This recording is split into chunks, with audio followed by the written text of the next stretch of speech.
देखिए एक बेहद अहम सवाल, क्या कई अरब देश ईरान के खिलाफ एक बड़ी जंग की तैयारी में जुट गए हैं, और या फिर ये कहा जाए कि क्या अरब देशों को इस बात की जानकारी हो चुकी है कि जल्द ही ईरान पर हमला होने जा रहा है। देखिए कई डेवलपमेंट्स ऐसे हैं अरब देशों से जो सामने आए हैं जो बड़े सवाल खड़े कर रहे हैं। इस वक्त की बड़ी अहम खबर, इसको मैं पिछले 24 से 48 घंटे से इस बात को एनालाइज कर रहा था, चीजें अब सामने आ चुकी हैं। सऊदी अरब और कतर ने हाल ही में अमेरिका की मध्यस्थता और कई ऐसी डिफेंस एजेंसीज के जरिए इजराइल से कई सारे डिफेंस सिस्टम से जुड़े हथियार खरीदे हैं।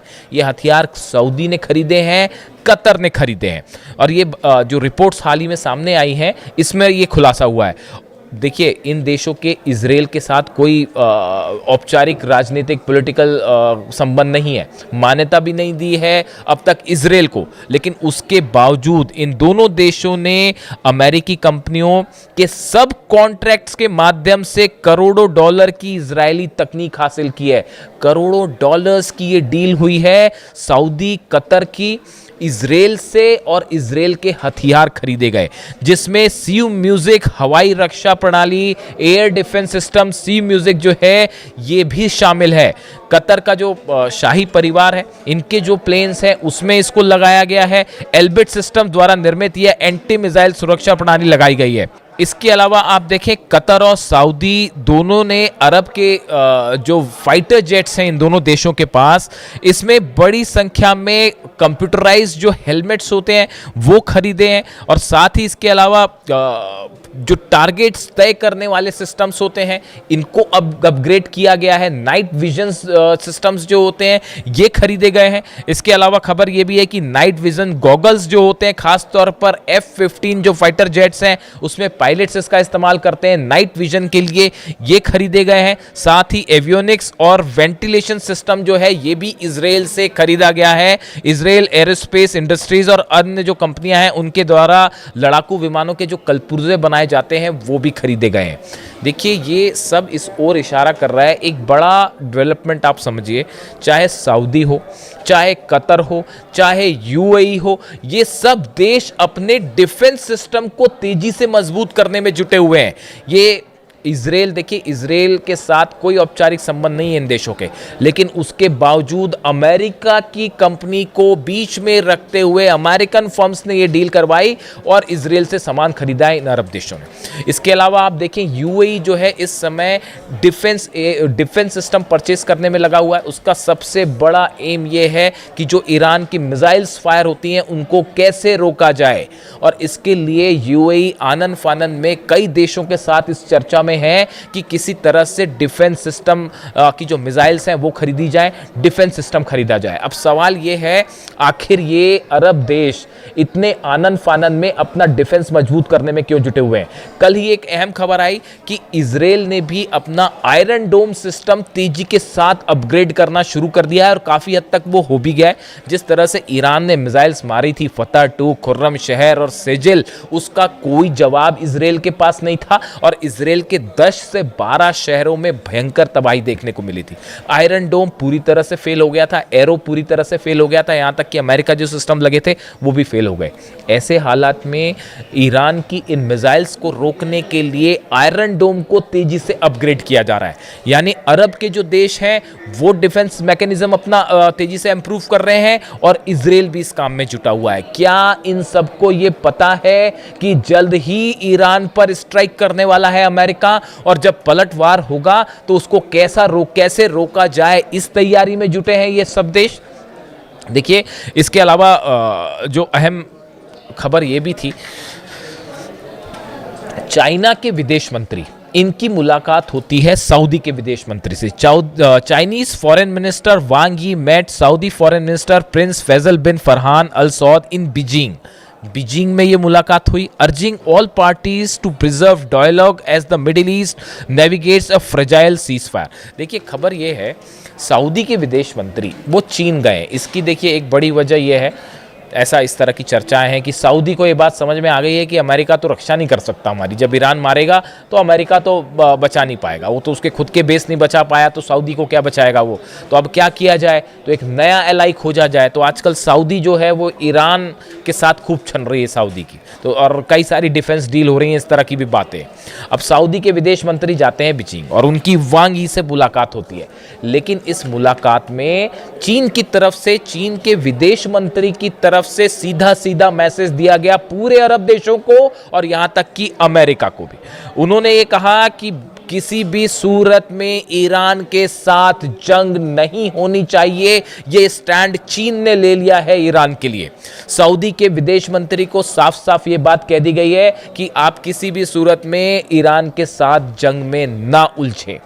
यही बात बाकी अरब देशों को चीन की तरफ से कही गई है और अमेरिका को भी सीधी सीधी वार्निंग दी गई है कि अगर किसी भी तरह की यहां पर जंग होती है तो इसका बड़ा खामियाजा पूरे रीजन को उठाना पड़ेगा। और किसी सूरत में जो है वो MOU जो है, आप हर सूरत में MOU की शर्तों का पालन करना चाहिए अमेरिका को, ये बात चीन कह रहा है। देखिए जो खबर है, China also plays to work with Saudi Arabia to reduce regional tensions and promote lasting peace. देखिए ये एक और गौर करने वाली बात ये है कि जिस तरह से अमेरिका का प्रभाव घटा है पूरे अरब में ही नहीं, पूरी दुनिया में, खास तौर पर मिडिल ईस्ट में, ये जो बेसिस जले, अमेरिका को नुकसान हुआ, हॉर्मुज कंट्रोल नहीं कर पा रहे हैं, डील नहीं कर पा रहे हैं, ईरान अपनी शर्तों पर बातचीत कर रहा है, जंग में ईरान भारी पड़ रहा है। इसके बाद अमेरिका का जो प्रभाव था मिडिल ईस्ट में और खासकर अरब देशों में, वो कमजोर पड़ गया। अब चाइना को ये बात समझ में आ रही है, चाइना एक बड़ा रोल प्ले करना चाहता है मिडिल ईस्ट में, और इसीलिए जो अरब देश हैं इन सब के साथ चाइना अपने बायलैटरल रिलेशंस बढ़ाना चाह रहा है और इस बात को सुनिश्चित करना चाह रहा है कि ईरान पर हमले ना हो, ताकि ईरान का ऑयल सप्लाई चाइना को जारी रहे। रूस की जो ऑयल सप्लाई है पूरी दुनिया में इस समय बाधित है, और पूरी दुनिया में क्या सप्लाई होगी, रूस अपने लिए ऑयल सप्लाई नहीं कर पा रहा क्योंकि यूक्रेन ने लाइन लगा दी है। 100 से ज़्यादा ऑयल रिफाइनरीज पर हमले हुए हैं रूस की। हम एक अलग से बात करेंगे, रूस पे हमलों का पैटर्न बिल्कुल वही है जो ईरान पर हुआ है। देखिए जिस तरह से ईरान, आपने अगर इस वॉर को ठीक से फॉलो किया हो, ईरान के पहले स्ट्रैटेजिक लोकेशंस पर हमले होते हैं, उसके बाद तेल के ठिकानों पर हमले हुए, उसके बाद जो न्यूक्लियर ठिकाने थे उस पर हमले हुए, इंस्टॉलेशंस जो अलग अलग स्पेस सेंटर हैं उस पर हमले हुए। बिल्कुल यही पैटर्न अब रूस में भी फॉलो किया जा रहा है। रूस की पेट्रोकेमिकल इंडस्ट्रीज़ है उसको तबाह करने की कोशिश की गई। उसके बाद अब वहाँ पर एयर स्पेस से जुड़े और स्पेस प्रोग्राम से जुड़े जो इंस्टीट्यूट्स हैं इनको निशाना बनाया जा रहा है।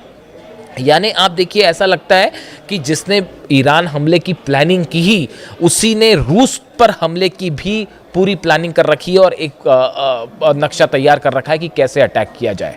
यानी संबंध बड़े साफ हैं कि चाहे ईरान हो चाहे रूस, दोनों के दुश्मन एक ही हैं, प्लानिंग एक जैसी हो रही है, स्ट्रैटेजी एक जैसी अपनाई जा रही है।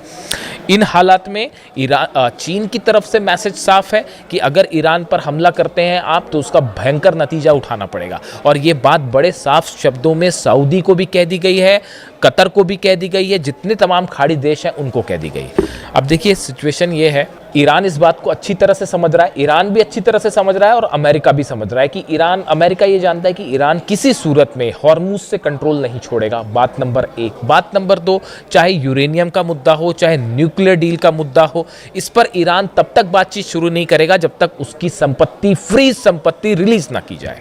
अब इसका देखिए तोड़ क्या किया गया, अमेरिका पैसा देने को तैयार है नहीं, अमेरिका इसे छोड़ने को तैयार नहीं है।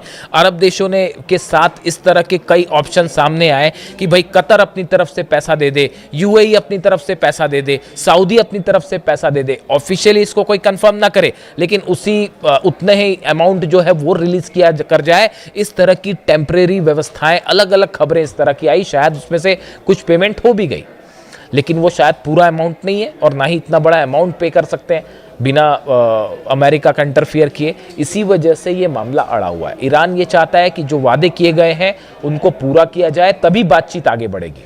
और अगर किसी तरह की टॉक्स हो भी रही है कतर के मीडिएशन से या इस तरह की कोई बात अगर हो भी रही है, वो किसी अंजाम तक नहीं पहुंचने वाली, वो बस हॉर्मुज तक सीमित है कि हॉर्मुज को कैसे खुला रखा जाए। और हॉर्मुज में हालात ये हैं कि एक और जहाज जो है वो कल ठोक दिया गया, 4 जहाज हो गए। तो वो ईरान ने वहाँ अलग बता दिया है कि भाई कौन से रूट को, लद्दाख द्वीप के आसपास वाला जो रूट है उसी को फॉलो करना है, अगर दूसरे रूट से जाने की कोशिश करेंगे तो फिर जहाज़ जला दिए जाएंगे।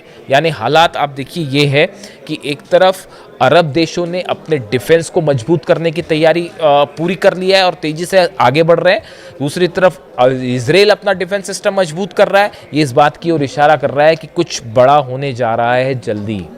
तुर्की वाला मामला आपने देख लिया है कि तुर्की ने किस तरह से सोमालिया में जो है वो हमले किए और एयर स्ट्राइक्स की वहाँ पर सोमाली गवर्नमेंट के साथ मिलकर, और सोमाली लैंड को लेकर भी इजराइल और तुर्की जो है वो आमने सामने दिख रहे हैं। यानी आप मिडिल ईस्ट में देखिए हालात बिल्कुल वैसी, भले बातें होती रही कि पीस टॉक्स हो रही हैं और अब ऐसा हो रहा वैसा हो रहा, लेकिन ग्राउंड पर हालात ये हैं कि चाहे लेबनान हो, चाहे गज़ा हो, चाहे सीरिया हो, चाहे तुर्की हो, चाहे हॉर्मुज़ हो, ईरान हो, इजराइल हो, सब तरफ हाहाकार वाली सिचुएशन है। और एक हर पिक्चर ये इशारा कर रही है कि एक बड़ी जंग जो है वो एक बार फिर दरवाजे पर खड़ी हुई है। जो भी अपडेट होगा इससे जुड़ा आप तक पहुंचाएंगे। Thank you so much.